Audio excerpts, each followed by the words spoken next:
YCP అధినేత మాజీ CM YS Jaganmohan రెడ్డిపై చంద్రబాబు చేసినంత దుష్ప్రచారమే అని మాజీ మంత్రి కారుమూరి నాగేశ్వరరావు అన్నారు. చంద్రబాబు చెప్పిన అబద్దాలన్నీ బయటపడుతున్నాయని తెలిపారు.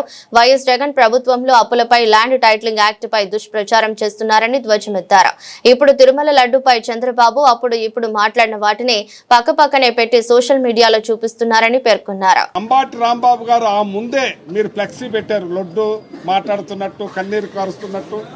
అందులో జగన్మోహన్ రెడ్డి గారు, భూమన కరుణారెడ్డి గారు, సుబ్బారెడ్డి గారు ఫోటోలు వేయటం, అది మర్యాదగా అది తీసేయండి, అది మంచి పద్ధతి కాదని చెప్పటం మీరు పెట్టారు కాబట్టి ఆయన తీసేయచ్చు. లేకపోతే ఆయన కారు ఎక్కిన తర్వాత తన కురవాళ్ళు కూడా ఎవరైనా పీకేమంటే పీకేయచ్చు.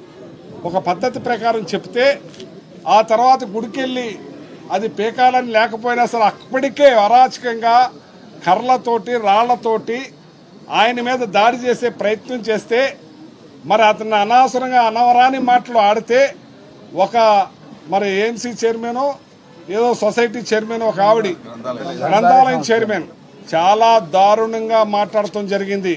ఒక ఆడ గొంతుకు మాట్లాడవలసిన పలుకులు కాదవి. అలాంటి మాట్లాడినా ఒకటి చేయి నరికేస్తానన్నా మరి లా లా లా లా రకరకాల మాట్లాడినా ఎవరైనా ఉప్పు కారం తినేవాళ్ళు మాట్లాడారు. కానీ నేను విన్న దాన్ని బట్టి ప్రకారం వాళ్ళు ఎవరైతే అన్నారో వాళ్ళని తిట్టడం జరిగింది. చంద్రబాబు నాయుడు గారు కావాలంటే రమ్మనండి అన్నాడు, కానీ ఆయన తిట్టినట్టు కాదు.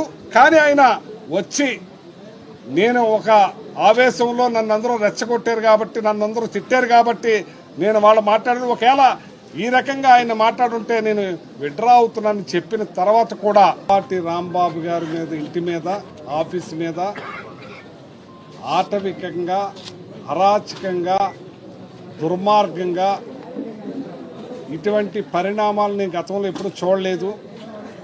ఆ రకంగా విధ్వంసాన్ని సృష్టించి మరి పెట్రోల్ బాంబులు వేసి ఇల్లుని తగలబెట్టే కార్యక్రమం మీరు ఏ రకమైన పరిపాలన చేస్తున్నారు? ఏ రకంగా దీన్ని తీసుకెళ్లాలనుకుంటున్నారు? ఈ రాష్ట్ర ప్రజలు మీకు ఏమని ఇచ్చారు? మీకు ఈవీఎంలు ఇచ్చారో ప్రజలు ఇచ్చారు. మీరు చేసి ఇది ప్రజాస్వామ్య దేశం, ప్రజలకు అనుగుణంగా మీరు చేయాలి. ఇది మీరు రాచరికం కాదు. మీరు ఆర్డర్ వేస్తే ఆర్డరు, మేము ఎంతకైనా అమ్మేస్తాం, రూపాయలు పావలాకి ఇస్తాం, ఊరికినే ఇస్తామంటే ఇది ప్రజాస్వామ్య దేశం. ఈ ప్రజాస్వామ్య దేశంలో ప్రజలకు అనుగుణంగా మరి ల్యాండ్ ఆర్డర్ను కాపాడుకుంటూ, ప్రజలను కాపాడుకుంటూ మరి ఈవేళ ప్రతిపక్షం మాట్లాడతారు. మీరు మాట్లాడలేదు అబద్దాలు. 3,32,00,000 కోట్లు అప్పు చేస్తే జగన్మోహన్ రెడ్డి గారు 14 లక్షల కోట్లన్న ఈ చంద్రబాబు నాయుడు గారు అబద్ధం కాదా అది? మీరు ఎన్ని రకాల బురద చిమ్మారు, ఎన్ని రకాల అల్లరి చేశారు. ల్యాండ్ టైటిలింగ్ యాక్ట్ని మీ ఇష్టానుసారంగా జగన్మోహన్ రెడ్డి గారి మీద రుద్దేసి మళ్ళీ అదే కొనసాగిస్తున్నారే. ఇవాళ మీరు ఎన్ని అబద్దాలు చెప్పారు. ఇవాళ పీపీపీలో పెట్టేసానన్నారు 18 ఏళ్ల అమ్మాయికి 1,500 రూపాయలు. ఇది అబద్దాలు కాదా? మీరు 3,000 రూపాయలు లేకపోతే 20 లక్షల ఉద్యోగాలు ఇస్తున్నారు. ఇది అబద్దాలు కాదా? దానికి మరి ఏంటి? దానికి మీ సమాధానం ఏంటి అని అడుగుతున్నాను నేను. మీరు చేసే అన్ని అబద్దాలు, మీరు చేసే అన్ని అరాచకాలు, మీరు చేసే అన్ని ల్యాండ్ ఆర్డర్ లేకుండా చేస్తున్నారు.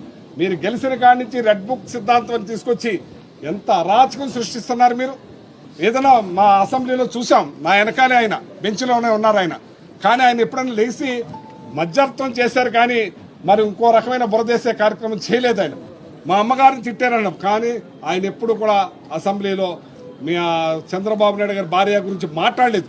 మాట్లాడిన వాళ్ళు వేరే ఉండొచ్చేమో, కానీ ఆయన మాత్రం సమర్థించి గొడవ లేకుండా చేశారేమో, కానీ ఆయన ఎప్పుడు కూడా పల్లెత్తి మాట్లాడలేదు. ఎందుకంటే ఎదురు నేను ఉన్నాను కాబట్టి. అలాంటిది మీరే ఆపాదించుకుంటారు, మీరే మాట్లాడుకుంటారు, మీరే చేసేసుకుంటారు. చంద్రబాబు నాయుడు గారు అప్పుడేమో కొవ్వు కలిసింది, ఎందుకు కొవ్వు కలిసింది, అపచారం జరిగిపోయింది, ఎందుకు జరిగిపోయింది, అన్యాయం జరిగిపోయింది అన్నారే. ఇప్పుడు మళ్ళీ ఆయన యూటర్న్ తీసుకుని ఇది అపచారం, దేవుడి మీద ఇలాంటివి మాట్లాడకూడదు, మనం దేవుడు అంటే నాకు భక్తి, నా కులదైవం వెంకటేశ్వర స్వామి అన్నాం. ఆ రెండు పెడుతున్నారు ఇక్కడ.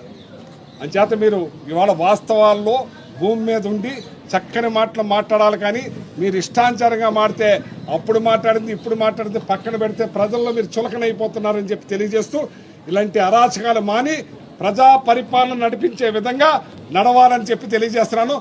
బిల్ గేట్స్ అన్న అతను ఎప్పుడో అయిపోయాడు. ఆయన ఎన్నో రకాల కులాసాల అలాసాల్లో తేల్తా ఉన్న వ్యక్తిని తీసుకొచ్చి షో పట్టప్ చేయటానికి చూస్తున్నారు. ఇవన్నీ కూడా ప్రతి ఒక్కరికి తెలుసు. ఇవాళ అమెరికా, రష్యా, జపాన్ అందరూ కూడా తిరుగుతున్న వాళ్ళే ఆంధ్రప్రదేశ్లో. అంచేత వాటిని ఏమీ పట్టించుకోరు. అతను డైవర్షన్ పాలిటిక్స్ చేయడానికి చూస్తే ఇదెవరు?